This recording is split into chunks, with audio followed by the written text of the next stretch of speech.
Missia, the wild one.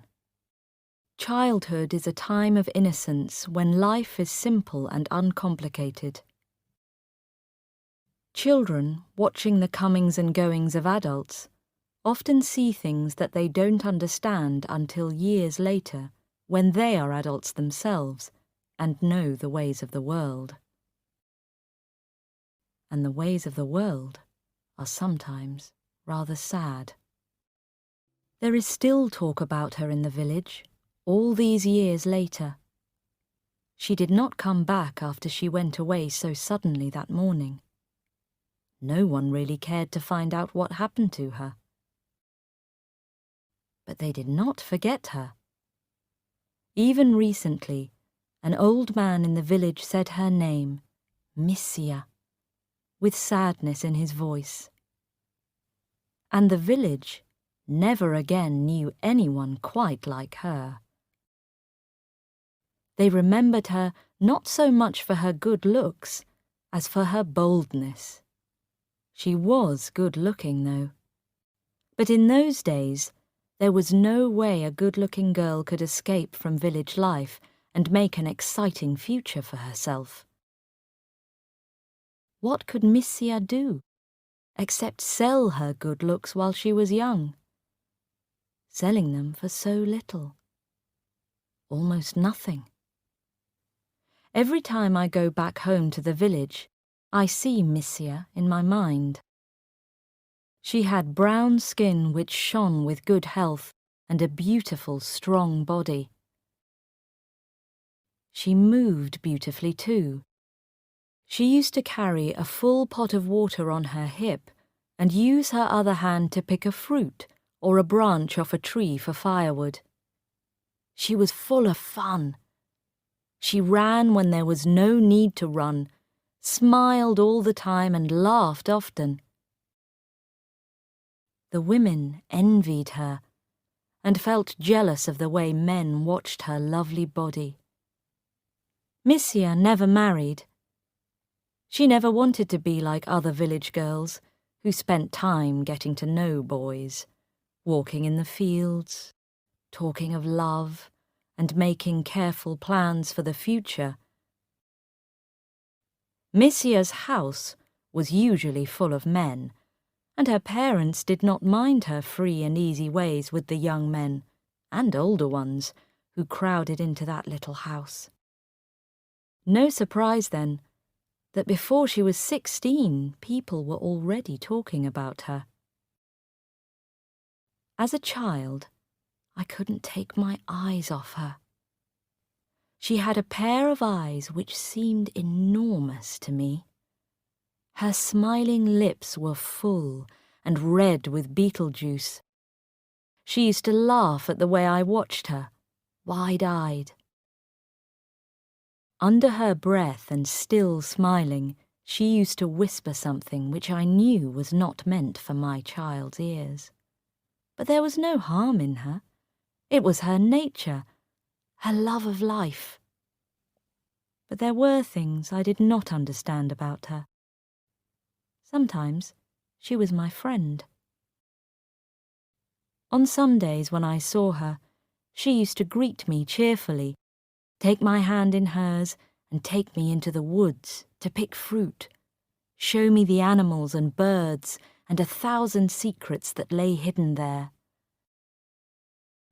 But there were days when she pretended not to see me and looked away as she hurried into the woods. That always made me sad, and I felt a warm tear roll down my face. At those times, I used to look away too, pretending to look at a wild flower or watch some insects on the ground.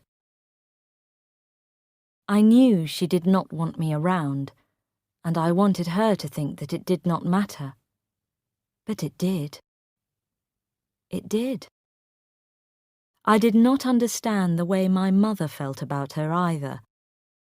As I grew a year or two older, she told me not to go into the woods with Missia.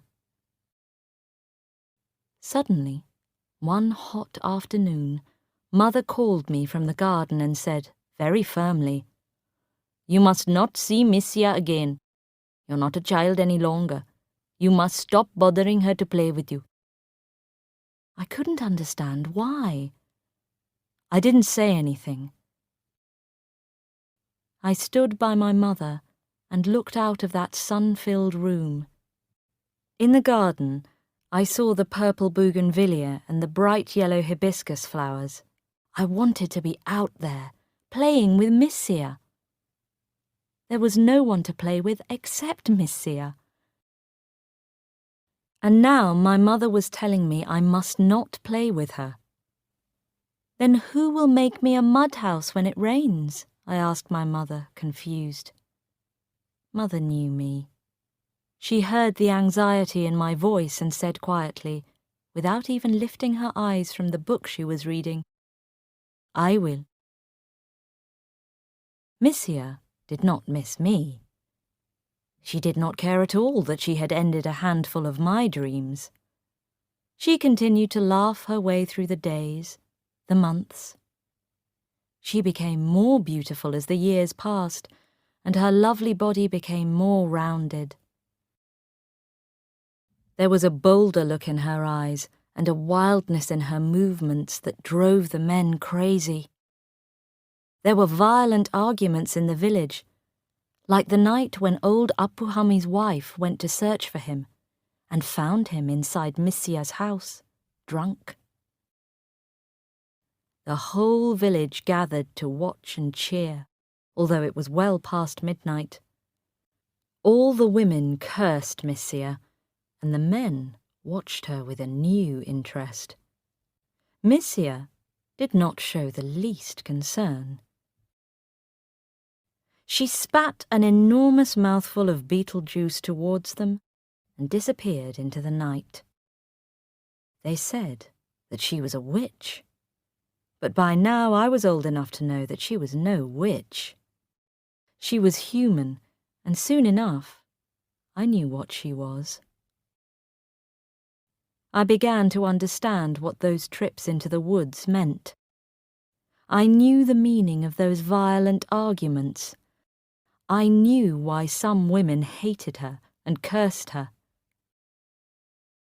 I began to understand why women like my mother wanted to protect their daughters from her influence and their sons from her clever tricks. But Miss Sia herself was one of the world's lucky ones. She didn't care what anyone said. She didn't care what happened to anyone.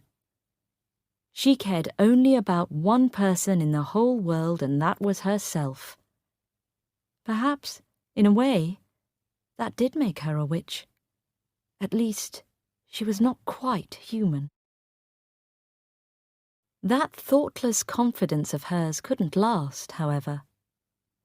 Almost 10 years later, she came to live in a dark little hut that stood just beyond the end of our garden. By then, she had begun to lose the freshness of her young beauty and her carefree ways. At 25, she was an adult woman, a good-looking woman, and an inviting one. She lived alone because her parents had died, but nothing else had changed with her. The village still hated her and loved her. The men still came to her by night. During the day, she worked making baskets. Day or night, she appeared not to care how the next meal came to her, what happened to her, or what she would do when she grew old. When I met her for the first time after many years away, I was shy. She smiled at me as I walked past her little house. "Well, well, how you've grown," she said, with her usual bold smile. I said something in reply and hurried away. In the rapid look I gave her, I saw the heaviness of her body and wondered if she was getting fat. There was something about her that seemed different. I looked back and saw her watching me. She had a look of cat-like happiness on her face that day. Has she met some man and married him? I wondered as I walked towards my parents' home. But soon enough, I knew she was not married. The village now felt sorry for her. She was a woman growing old before her time. The men did not come to her for their pleasures as much as before. The village was moving into the modern world. Just 2 miles away there was now a cinema, and after the late-night showing, there were women available there, too. So Missia was finding it hard to earn enough money even for food. The village talked and laughed unkindly about her. How poor she was, how little she had. Her clothes were unwashed, her habits dirty. It seemed that the world's oldest profession did not pay very well. The morning it happened started like any other. The sun shone, and the raindrops danced on the wet grass. I walked down to the edge of the garden, reliving the pleasures of my childhood. These trips back to the village filled me with confused thoughts, a wish for past days, past magic, when the world and I were young. The old tree, where I had sat in the shade and cried desperate tears over some young sadness or other, was still there.